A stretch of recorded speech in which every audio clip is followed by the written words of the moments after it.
the return of the Lucose. For many, this find will blow your mind. We have never covered this before, and wow, what an historic account of the Philippines this is. Man. Long before the Philippines was called the Philippines, there was a name lost to time, a name spoken in whispers among explorers, a name etched in ancient maps.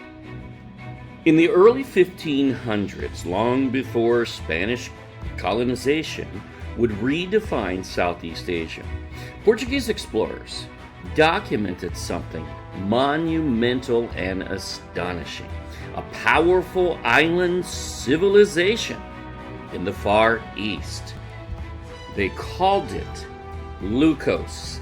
This should be a household word when it comes to remembering history. Yet, most academics know very little about it.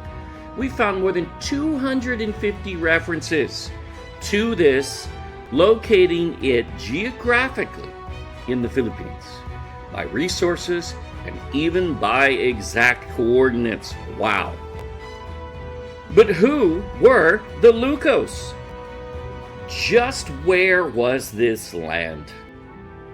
And why has it disappeared from mainstream history or has been conflated to another territory that actually doesn't fit any narrative, of the original stories?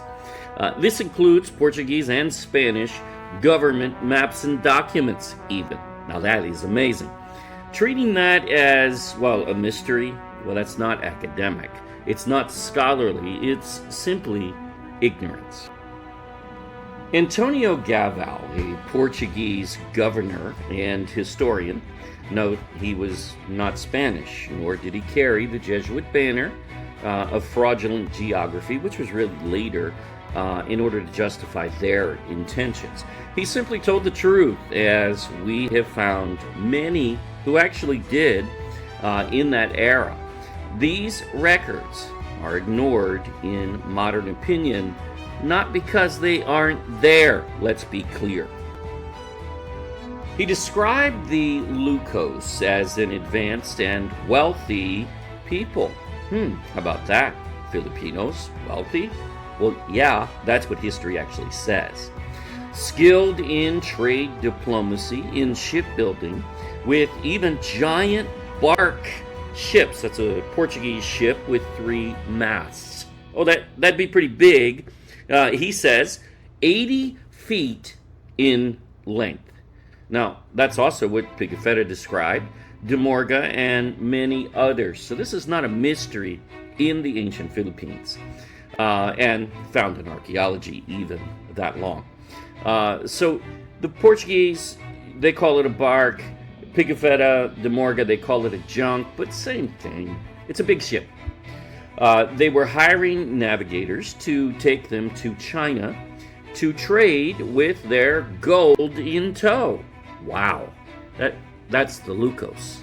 How do we know? Well, let's continue. Not natives in diapers, as illiterates like, Fry Rada tried to characterize at all. They were absolutely just committing propaganda. Imagine he said Filipinos were poor, in part, one of the reasons, because they eat roots. How racist and illiterate, really. You see, that was no defender of the Filipino, regardless of how some try to characterize. He was attacking them, and he lied. In fact, he was corrected by Lavaseras and the other Spanish captains of that era for saying those things. Today, even wealthy Filipinos, they still eat roots. And they did then as well. If you've not had the camote, the Philippine sweet potato from the Philippines, even the ube, you're missing out. That's all it is to it. And the Portuguese called them, what? White! Wow! What was a white person to a Portuguese sailor in that age? Now, that's a question that many don't ask. These are the exact same. very rare descriptions of the Lucose as a rich white people in the Philippines. Galvão found them, and he's going to give us geography. He knew these were the Lucose of Barbosa, even mentioned later by Pinto and others as a white people. And I know there have been those out there that ridicule Filipinos aren't white. What did Galvão say a white person look like? See, that's the problem. They don't go back and they don't actually check the context, which he records for us. I mean, how could you confuse a Filipina with this Spanish lady? Duh. It's pretty easy, right? Amazingly, the color description has become a question of ridicule from those who just plain don't read for themselves. Rather than bothering to look up what a Portuguese would even define as white, like this lady on screen, they just repeat nonsense with no basis in utter ignorance. Here we have a Portuguese governor. He wasn't Spanish, of Indonesia, so was an expert on the area, who sent missions to the Philippines describing what Barbosa and others call the Lucose, especially the descriptions 100% match. The wealthy white people with giant ships who trade in gold and were wealthier and more eminent traders than the Chinese. But are Filipinos white? Galvão's answer, and the only one that matters because this is a Portuguese designation, yes, in the Portuguese mindset that many, again, simply don't bother to know, though they easily could, this is not a valid question. It's simple, it's recorded, it's documented, it's right there, he tells us. This record is immense. Read our blog. We have full details there. We have the exact quote. We even take you to the pages that we're quoting. And Galvão defines Filipinos as the people be white. Period. That's what he said. Done. The end. He's describing, well, he gives us geography. And he tells us he was in the Philippines. Wasn't named that yet, no, but that's where he was. He even gives the reason as he compares the hair of their slaves. See, they owned slaves as well, and the slaves were what we call black, or African in origin in a sense, or really in the Philippines, probably more so Negrito. However, doesn't matter. So he compares the hair. Now, I know some get bent out of shape, when you talk about the difference in hair, but there is a difference. It's just there. And he's just telling us that. So basically, he knew the difference. In fact, they were surprised that there were even what they call black people in that area, in fact. So, but the fact is Filipinos, in the Portuguese perspective, in the 16th century, when this was written, and according to the words of the dude who wrote it, who's a governor, right? It says Filipinos were considered white or European, not Chinese and not black. That's all. The Portuguese defined this themselves. The Filipino, really the Lucose or Ophirians is what they'd be called at the time, as, again, not black, not Chinese, essentially appearing more like a European. Thus, they called them white. There are many Europeans that are not white. They're olive skin, a darker brown. That's not a shocker, folks. That should be, for any so-called academic or one pretending to write a blog who is not at all, you would think they'd be able to make such connections because it's, well, common sense. But it's easier to scoff and feign sincerity, as many do. They don't even look for the truth, yet claim asking a question is searching. No, they forgot the responsibility that comes with the question. You seek the actual answer, which in this case is right there. It's one of the most famous Portuguese historians and governor at that time. He placed them not in Japan. No, he gives us geography. as some historians, by the way, have later suggested, erroneously, that's Jesuit propaganda, but further south, below the Tropic of Cancer, between 15 and 16 degrees north of the equator. That's not a question mark, folks. Nobody needs to say, duh, where is that?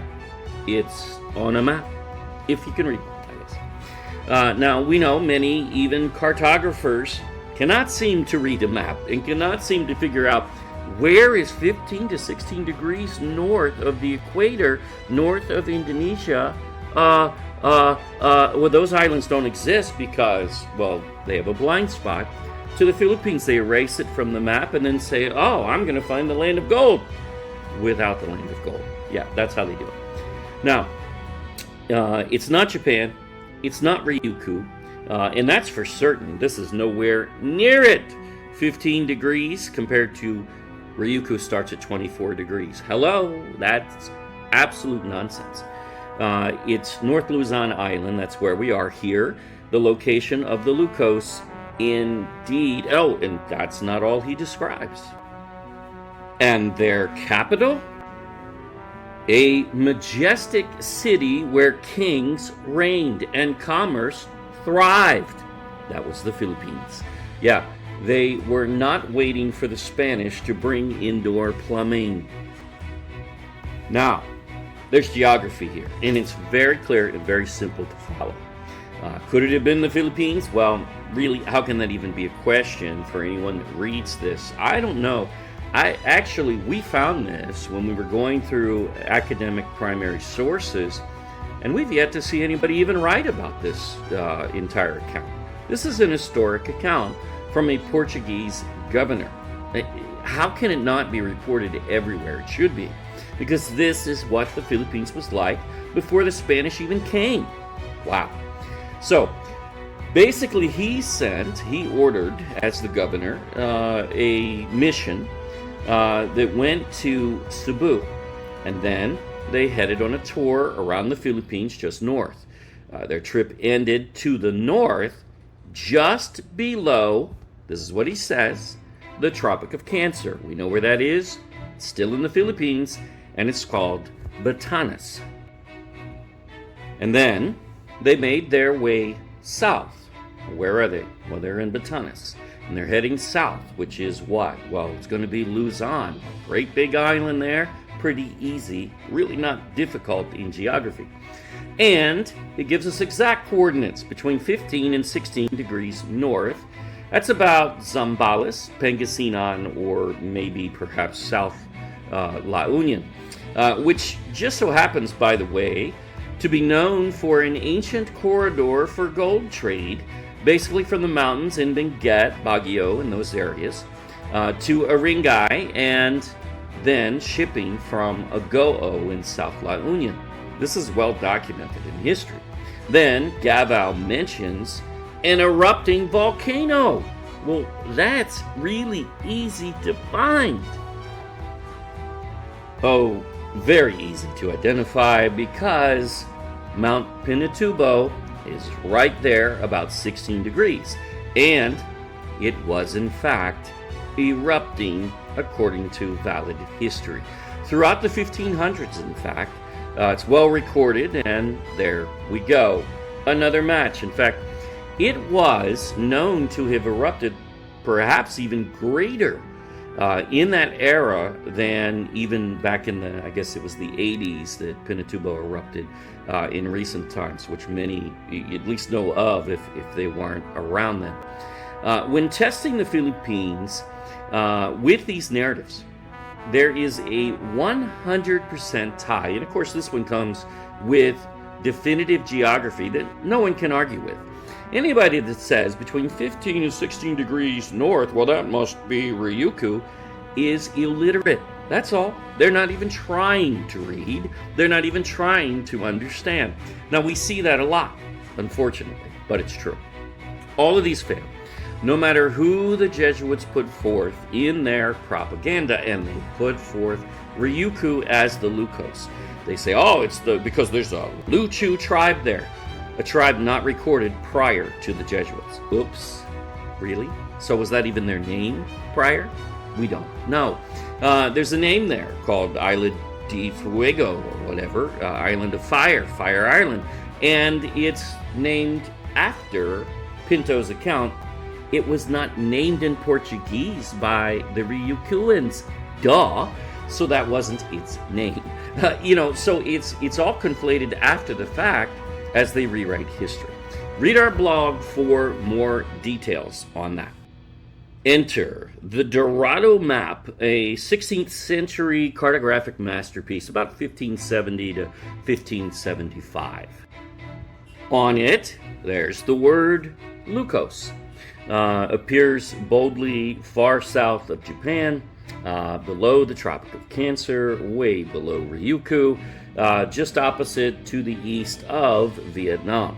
It's aligned more closely with, or really exactly with, Luzon Island, Philippines here, and Palawan for that matter. Now what's that? Wait, what's that show on the map there? Ilocos, Palawan. It's actually labeled Lucose, Palawan. How about that? Wow. And then a long inscription describing Lucose sprawling up the coast of Luzon Island, Philippines. This placement challenges conventional historical narratives, and it doesn't just challenge them. It destroys the Jesuit propaganda narrative of Ryukyu. Narratives were formed by the Jesuits in fiction, never rooted in facts. See our blog for more on that, as well as the Lucose, and for more details even on this map.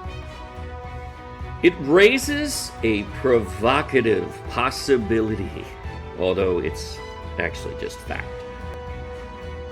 that the Lucose were not Japanese or Ryukyuan, but pre-colonial Filipinos. When the Spanish came, they renamed islands, they redrew maps, and in doing so, they erased identities.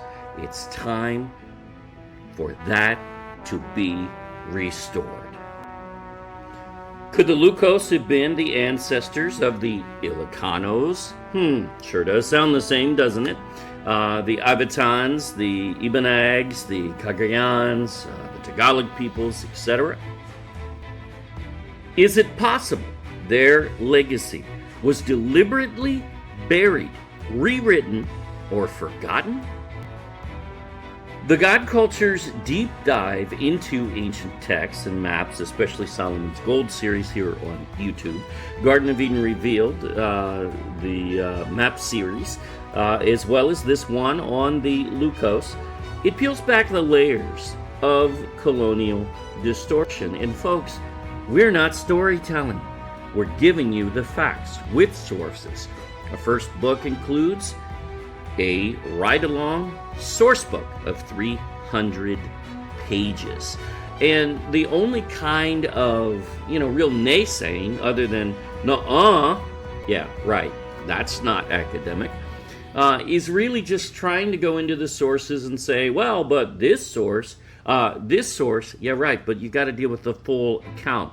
You got to deal with the entire mass of data, which conclusion is indisputable and well proved at this point.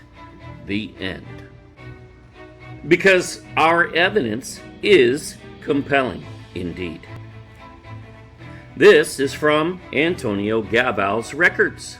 We didn't make it up, and we're not storytelling. The strategic placement of the Lucose on maps, like this one, 1539 Santa Cruz Spanish government map from a royal cartographer. 1539. This is before Pinto. This is before the Jesuit order took control. Ooh, how about that? And you'll find them trying to change the narrative after, but this is the official Spanish government record. Done. The end. Anybody trying to change that after the fact is not genuine, period. Oh, wait a minute. There it is again. Lucose is Luzon. Hello. No, that's not a guess, since, well, Cebu is to the south, Mactan is to the south, Bohol, Negros, and even Mindanao are all to the south, and that would make it Luzon. Oh, and Palawan is to the west. Is this really difficult? Is this something that academia can't read? Is it that, oh, we can't read this map because it's, it's not perfect. It doesn't have everything in its perfect place.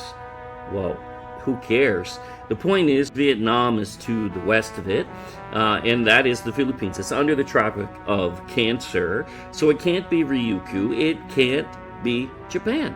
Those are nonsensical narratives in utter illiterate ignorance. Linguistic and cultural traces that align more with the Philippines than with Japan or China. But this isn't just about maps or forgotten names. It's about reclaiming history, and this is the people of end times prophecy. Wow. Now, that is something we cover in great detail, especially Solomon's Gold Series, Part 9. A history where Filipinos were not passive islands waiting to be discovered. Please save us. No, that was not.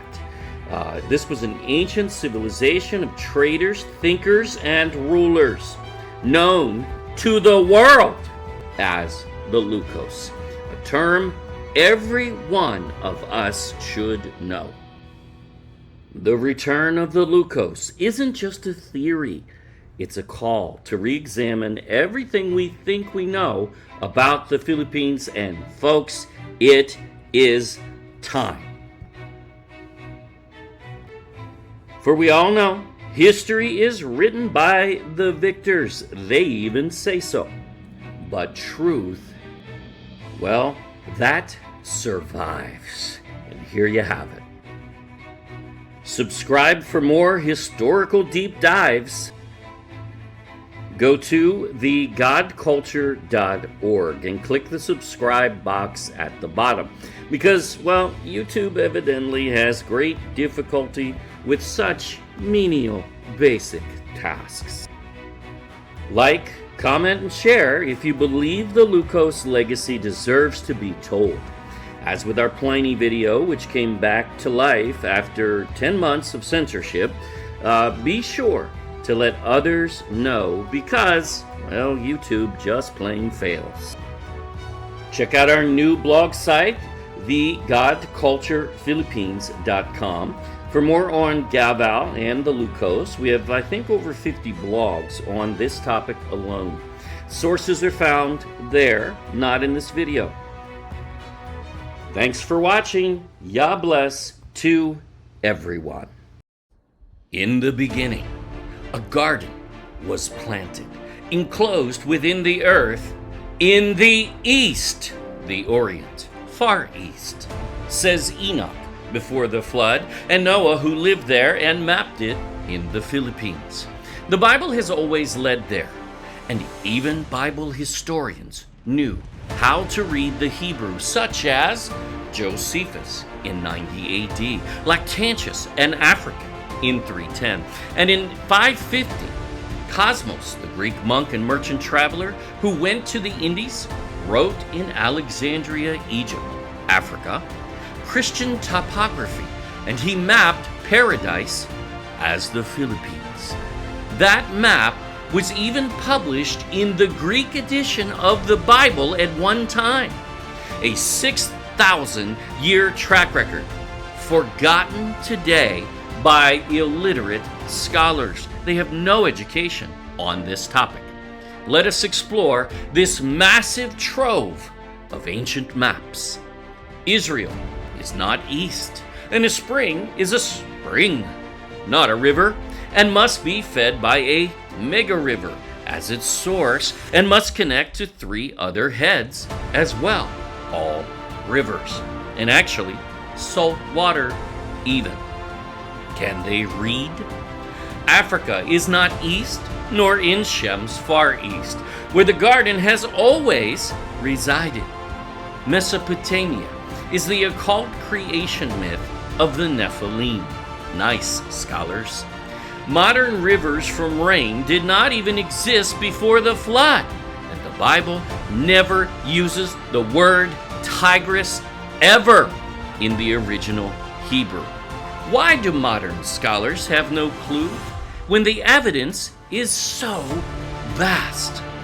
The Garden of Eden revealed, resolving the 6,000-year testimony marking the Far East. Now available in print only, no ebook, on Amazon and Shopee Philippines. Over 75 high-resolution color historic maps with accurate interpretation no one can truly dispute. Get your book now, and a new series begins.